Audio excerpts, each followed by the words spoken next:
Alors maintenant, retournons en extérieur sur la longue élongation avec les voilures fixes de chez Delair. Donc accueillons Stéphane Douce pour nous présenter l'évolution depuis maintenant de nombreuses années de la société Delair.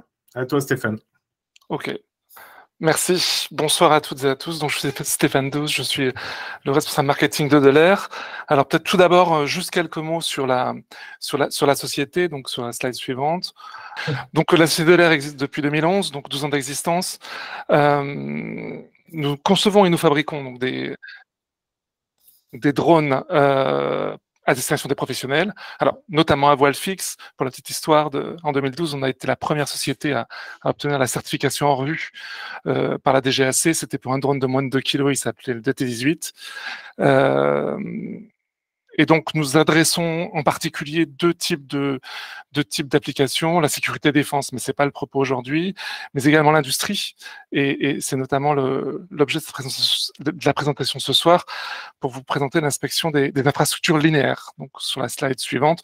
Donc, on est 60 personnes, on est basé à Toulouse, on fait à peu près 7 millions d'euros de chiffre d'affaires. Donc, pour cette intervention-là, en fait, on intervient à deux.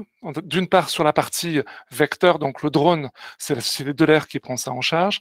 Et ensuite, pour la partie data, puisque c'est aussi dans ça que réside l'innovation, c'est sa société sœur Alteia qui assure le traitement de la donnée qui est captée et collectée par le drone.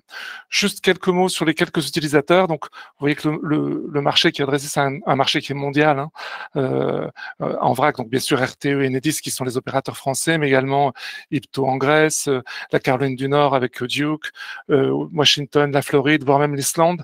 Donc c'est vraiment on opère le monde entier pour ces questions d'inspection d'infrastructures. Donc slide suivante. Alors, l'intérêt du drone à voilure fixe, qu'est-ce qu'il présente comme intérêt pour ce type d'opération?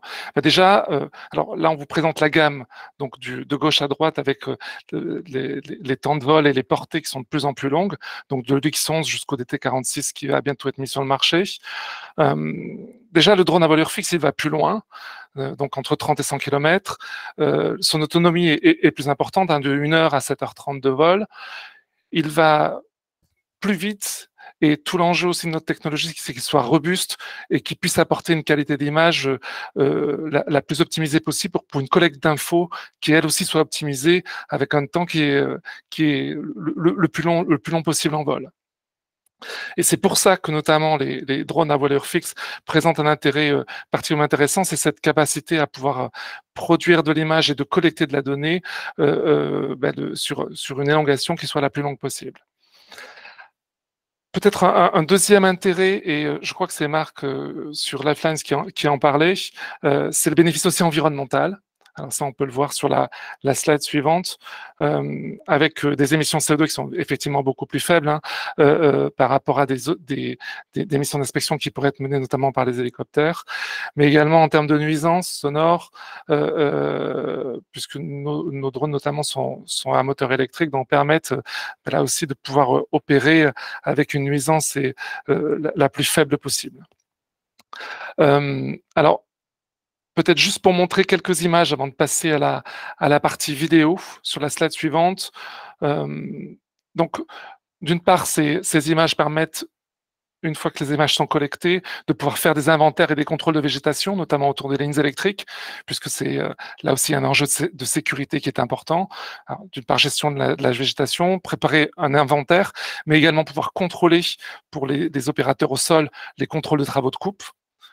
Alors, slide suivante, on peut proposer également tout ce qui touche au calcul des 3D en termes d'urgence, c'est-à-dire de pouvoir très rapidement identifier les risques et de pouvoir faire intervenir de manière très précise les équipes au sol pour pouvoir gérer une politique de végétation la plus précise possible.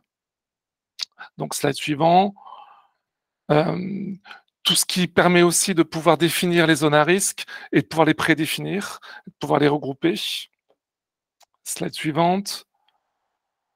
Et c'est là où intervient l'intelligence artificielle, c'est-à-dire qu'on peut, de manière automatisée, par des technologies, des algorithmes d'intelligence artificielle, être capable d'identifier très facilement et très rapidement les défauts qui pourraient être identifiés, et ça à partir du vol du drone. Et donc, de fait, pouvoir faire automatiquement des rapports d'inspection qui permettent de donner aux clients une idée très précise des différentes anomalies, et là aussi pour pouvoir coordonner une rapidité d'intervention beaucoup plus rapide. Des vidéos valant mieux qu'un long discours, je vous propose de regarder une petite vidéo de 3 minutes qui va pouvoir vous montrer de manière peu plus précise à quoi ça ressemble et à quoi ressemble le drone en opération. Voilà donc un témoignage de RTE. Avant de partir en mission, on va déjà essayer de repérer une ligne très haute tension qui n'est pas dans une zone contrainte, zone aéronautique par exemple.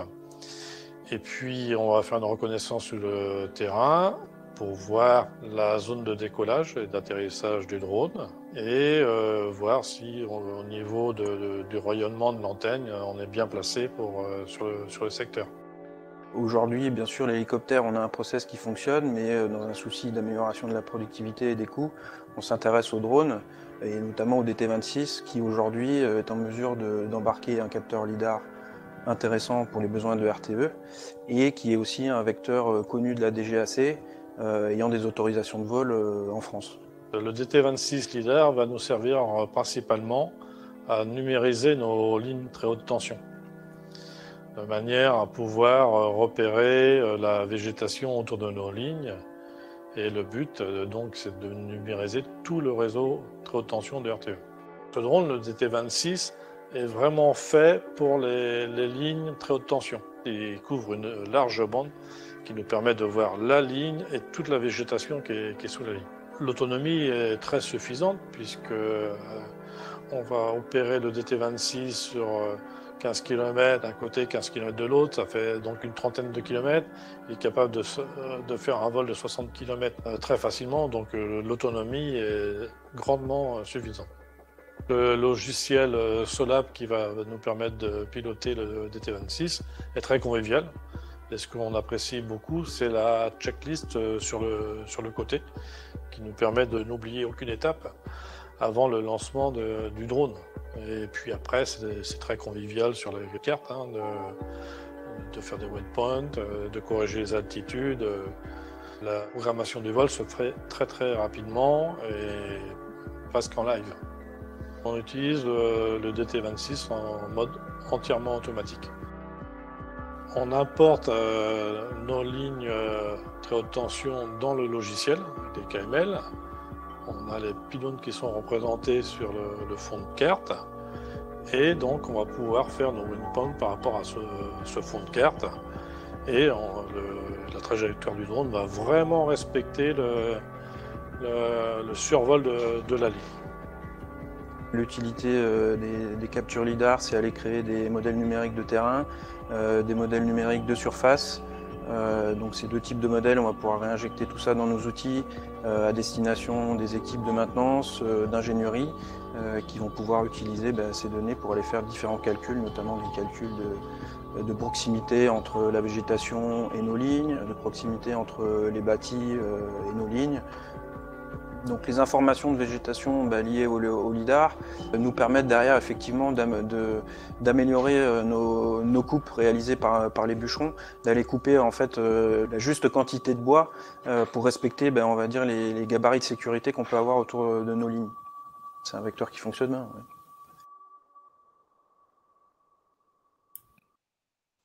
Ouais. Merci. Merci Stéphane pour cette intervention. Et la vidéo mettait vraiment en scène le potentiel de votre matériel.